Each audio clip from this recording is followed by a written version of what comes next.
어서오세요. 은쌤책방입니다. 은쌤책방을 방문해주셔서 감사합니다. 오늘은 이야기의 탄생 2부 시간인데요. 이틀 전 1부 시간을 통해서 우리는 선사시대로 거슬러 올라가 인간의 원시적 본능을 통해 이야기의 탄생을 살펴봤습니다. 1부 영상을 아직 못 보셨다면 클릭해 보시고요. 이제 2부를 시작하겠습니다. 이 책을 통해 우리는 심리학과 뇌과학으로 매혹적인 이야기 원칙을 알 수 있습니다. 사실 이 책에는 세계적으로 유명한 고전문학, 현대소설, 영화, 드라마까지 다양한 예시글들이 나옵니다. 저는 좀 더 쉽게 이해를 돕기 위해 오늘 부부의 세계를 예로 들어보겠습니다. 지선우, 우아하고 현명하며 지적인 완벽한 여자. 우리는 완벽한 여자 지선우에게 끌려 이 드라마에 열광했던 걸까요? 아닙니다.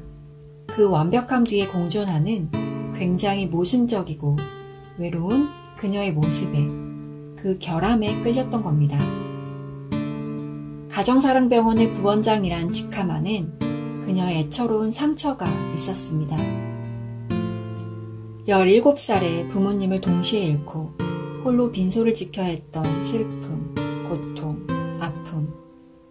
그 벌어진 상처에 소금치듯 뿌려졌던 동정의 수근거림. 가녀린 소녀는 타는 고통을 참으며 눈물을 삼켜야만 했습니다. 하지만 지선우는 순수한 피해자는 아니었습니다. 남편의 불륜, 친구들의 배신, 남편 친구와의 성관계, 이혼과 복수, 아들과의 마찰, 자살 시도까지 그녀는 순수한 피해자라기보다는 가해자가 된 피해자라는 입체적인 인물이었습니다. 지선우는 끊임없이 그녀 자신과 갈등했고 주변 인물들과 갈등하면서 계속해서 우리를 그녀의 이야기 속으로 빠져들게 만들었습니다. 우리는 그녀를 통해 도덕적 분노를 느꼈고 애증이란 복합적인 감정에 빠졌다가 한없이 깊은 절망과 고통, 외로움에 몸서리치다 결국 거친 파도에 몸을 내던졌습니다. 그렇게 우리는 그녀를 통해 카타르시스를 느꼈던 겁니다.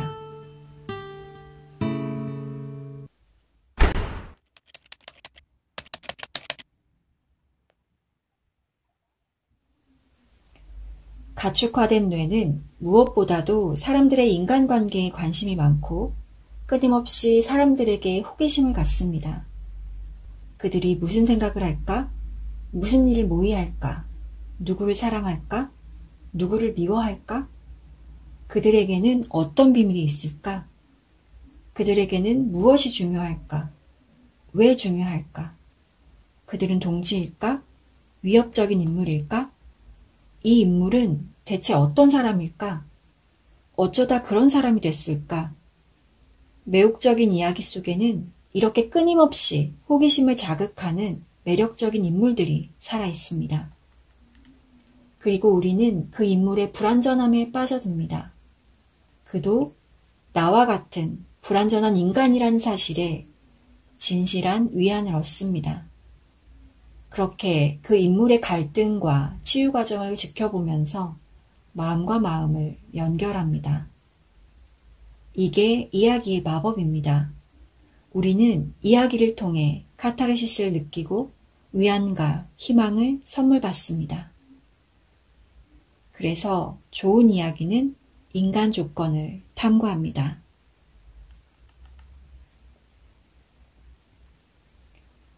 작가는 인물의 거의 모든 행위에서 가령 생각이나 대화, 사회적인 행동, 기억, 욕구, 슬픔에서 그 인물의 성격을 보여줍니다. 그리고 우리는 문화적, 사회적, 경제적 환경과 경험을 바탕으로 이야기 안에서 나의 내면의 고유한 신경체계를 구축해 나갑니다. 우리가 부부의 세계를 보면서 이건 삼막구조네? 아니 오막구조인가? 이런 구조적 플롯을 따져가며 분석해가면서 봤을까요? 분명 아닐 겁니다. 저자 윌스토가 이 책에서 말하는 핵심이 바로 이것입니다. 플롯 중심의 이야기가 아닌 매력적인 인물이 중심이 되어 이야기를 끌고 가야 한다는 것입니다. 이야기는 인물에서 출발해야 한다는 것입니다. 모든 좋은 이야기에는 주요 인물이 다른 인물들과 부딪히면서 조금씩 변화합니다. 인물들은 서로 충돌하고 서로를 튕겨내고 그리고 다시 만납니다. 결국에는 새롭고 변형된 방식으로 플롯 전체에서 우아하고 인상적인 변화의 춤을 춥니다.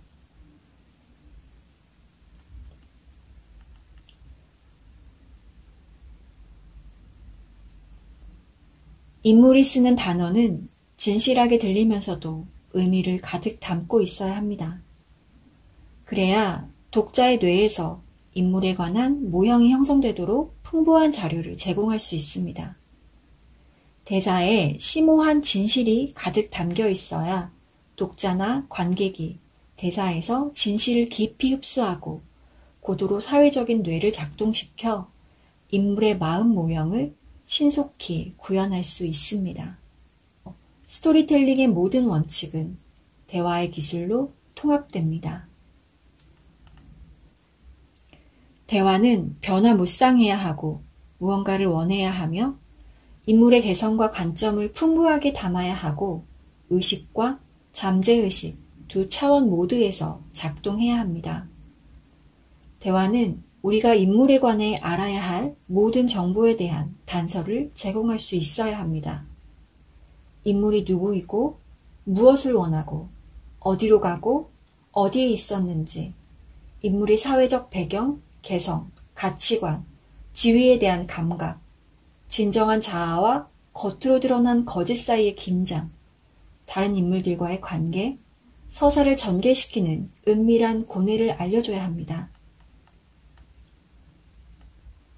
우리는 21세기의 속도와 하이테크놀로지 속에서도 여전히 석기 시대의 뇌를 가지고 있습니다.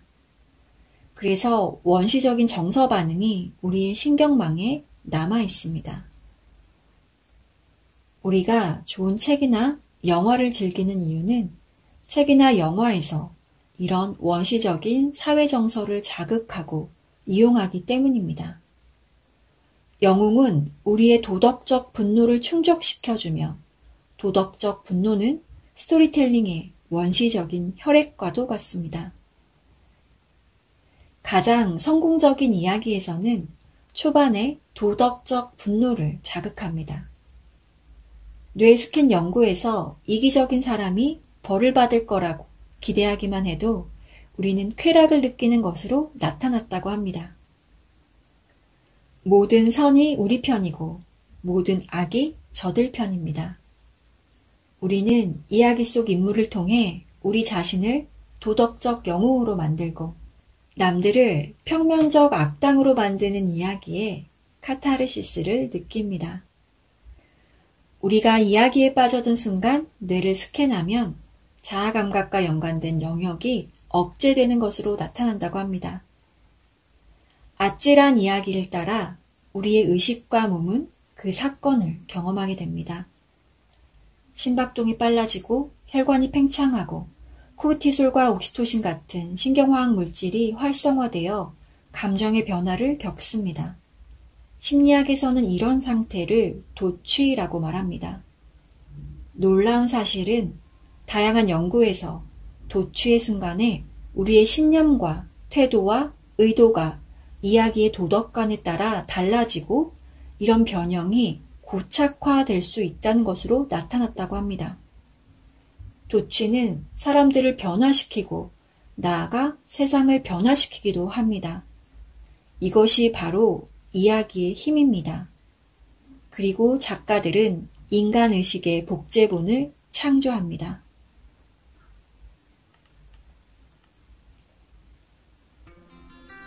이 책의 저자는 대중과 평단의 갈채를 받은 매혹적인 이야기로 유명 고전과 현대 작품들을 인간의 심리와 뇌과학으로 깊이 있게 분석해냅니다. 매혹적인 이야기 속에는 마약이나 섹스, 초콜릿을 갈망하는 현상과 유사한 인간의 심리와 원시적 본능이 내재되어 있었습니다. 뇌과학으로 설명하자면 인간의 뇌는 부족적 성격의 뇌로 항상 소통하고자 하며 영웅의 뇌로 항상 지배하고 싶어 합니다. 그래서 스토리텔링의 뇌는 우리가 소통하고 지배하고 싶은 매력적인 인물에 열광하는 것이었습니다. 지금까지 이야기 탄생 리뷰였고요. 매혹적인 스토리의 원칙으로 호기심과 원시적 본능을 자극하는 매력적인 인물에 대해 말씀드렸습니다. 사실 저에겐 살짝 어렵게 느껴지기도 했지만요. 고전문학이나 영화를 좋아하시는 분 또는 작가 지망생 분이라면 이 책이 참 매력적으로 느껴질 거라고 생각합니다. 긴 시간 함께 해주셔서 감사드리고요. 좋아요, 구독, 댓글로 응원 부탁드릴게요. 저는 그럼 다음 시간에 또 좋은 책으로 찾아뵙도록 하겠습니다. 그때까지 모두 건강하시고 행복하세요.